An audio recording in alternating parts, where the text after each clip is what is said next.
Hello everyone, আজকে আমি নিয়ে এসেছি এআই এর সবথেকে interesting feature text to image অপশনটা কিভাবে কাজে লাগানো যায় এবং এআই টুল কিভাবে কাজে লাগানো যায় সেটার ব্যাপারেও আজকে কিন্তু আমরা ডিসকাস করব। তো প্রথমেই দেখো, সামনে একটা খুব সুন্দর স্ক্রিন দেওয়া রয়েছে, যেটা আমার ল্যাপটপের কিন্তু ওয়ালপেপার। ওকে, তো এই যে ওয়ালপেপারটা তৈরি করা হয়েছে এটা কিন্তু পিওরলি এআইতে বানানো। তো চলো আজকে আমরা দেখে নেব এআইতে আমাদের ইমাজিনেশনটাকে কিভাবে এত সুন্দর রূপ দেওয়া যায়।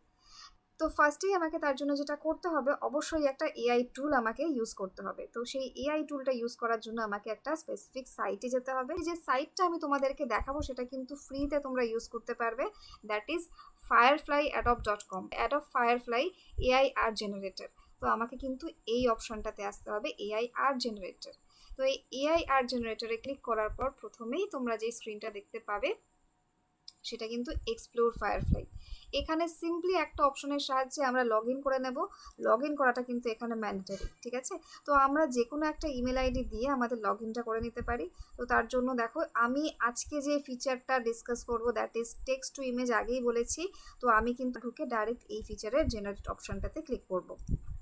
তো দেখো, জেনারেট অপশনে ক্লিক করার পর ওপরে একটা সাইন ইন বাটন এসেছে অ্যান্ড নিচেও একটা সাইন ইন বাটন এসেছে। তোমরা যে কোনো একটাই ক্লিক করো আর সিম্পলি তোমাদের ইমেল আইডিটাকে সিলেক্ট করে ফেলো।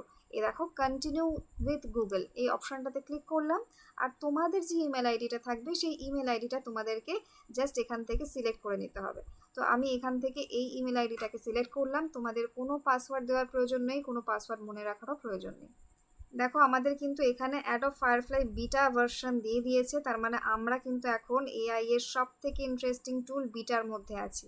তো এখান থেকেই যে কোনো একটা কাজ তোমাদেরকে আগে চুজ করতে হবে। সাপোজ আমি এই কাজটাই ক্লিক করলাম, এই কাজটা আমার বেশ ভালো লাগছে দেখতে।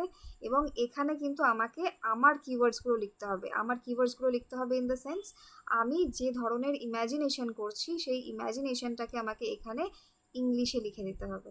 ওকে, তো তার জন্য আমি ফার্স্ট যেটা করব সেটা হচ্ছে ক্লিয়ার স্টাইল, কারণ এখানে এই ছবিটার মধ্যে যে সমস্ত স্টাইল অ্যাপ্লাই করা আমার সেই স্টাইলগুলো চাই না। আমি সিম্পলি এখানে দেখো কন্টেন্ট টাইপের মধ্যে আর্ট সিলেক্ট করব, কারণ আমার কিন্তু আর্টিস্টিক একটা ডিজাইন চাই এবং তার সাথে ডিজিটাল আর্ট। এই পপুলারের বক্স থেকে ডিজিটাল আর্টটাই ক্লিক করব। ওকে, এই ডিজিটাল আর্টে ক্লিক করার পর কিন্তু আমি একদম উপরে চলে যাব। দেখো লেখা রয়েছে অ্যাসপেক্ট রেশিও। তো এই অ্যাসপেক্ট রেশিওতে কিন্তু অনেক রকমের সাইজ তোমরা পাবে। আমি এখান থেকে কিন্তু হোয়াইট স্ক্রিন নিচ্ছি। তোমরা সিম্পলি এখানে আসবে, তোমাদের যেটা ইমাজিনেশন সেটা এখানে লেখো। তো যেমন ধরো, আমি যে ডেস্কটপ স্ক্রিনটা দেখালাম তার জন্য আমি মোটামুটি যা যা লিখেছিলাম এখন আরেকবার লিখে দেখাচ্ছি।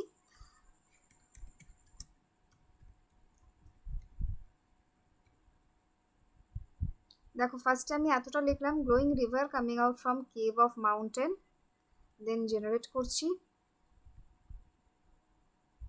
দেখো, এখানে ভীষণ সুন্দর কিন্তু অলরেডি আমার ইমাজিনেশনটা তৈরি হয়ে গেছে এখানে অ্যাজ এ ডিজিটাল আর্ট।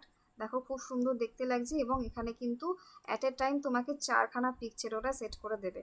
তো এখান থেকে যে পিকচারটা তোমার পছন্দ হবে তুমি সেটাকে কিন্তু ডাউনলোড করতে পারো, বাট আমি এখানে আরও কিছু অ্যাড করব।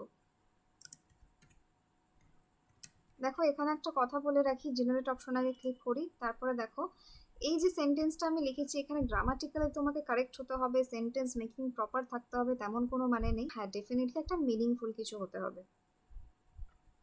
দেখো, এখানে ভীষণ সুন্দর কিন্তু চেঞ্জেস হয়ে গেছে।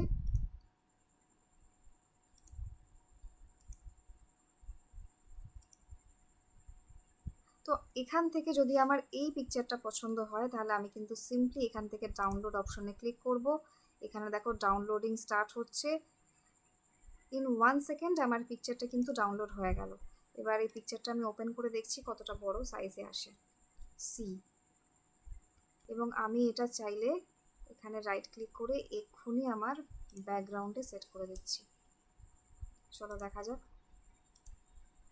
ওয়াও! সো দেখো, এখানে এই এআই প্রসেসটার সাহায্যে কিন্তু আমি পুরো ব্যাকগ্রাউন্ডটা রেডি করলাম। তোমরাও রেডি করো আর কমেন্ট বক্সে ডেফিনেটলি তোমাদের ডিজাইনসগুলো পাঠাও।